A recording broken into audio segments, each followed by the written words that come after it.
नमस्ते, प्रणाम। आप लोग सुनिए, छोटा सा गारी गीत है, कैसा लगता है ज़रूर बताइएगा आप लोग।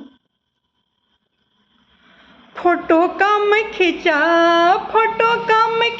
रिलिया वो राजई है। फोटो कम खिंचा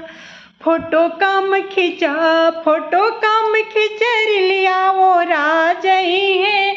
फोटो कम खिंचा, अरे समधी के बहिना के उठा के खींचा, बैठा के खींच, अरे पलंग पर जाके सुता के खींचा। फोटो कम खींचा रिलिया वो राजई है। फोटो कम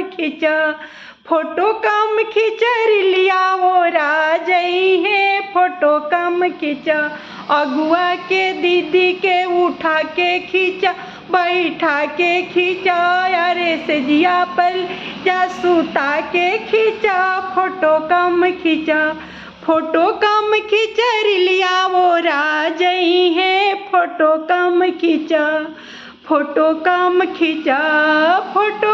खींचा रिलिया वो राजई है। फोटो कम खींचा, अरे सगुआ के फुआ के उठा के खींचा, बैठा के खींचा, अरे पलंग पर ले जा सुता के खींचा। फोटो कम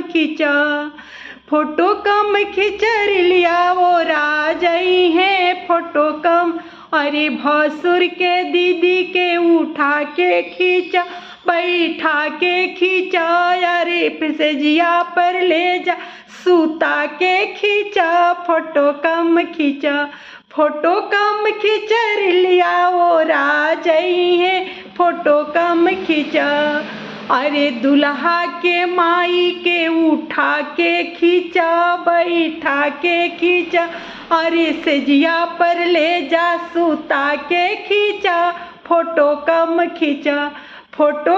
खींचा रिलिया वो राजई है। फोटो कम खींचा रिलिया वो राजई है।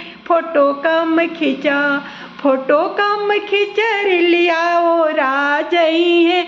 फोटो कम खींचा। धन्यवाद दोस्तों।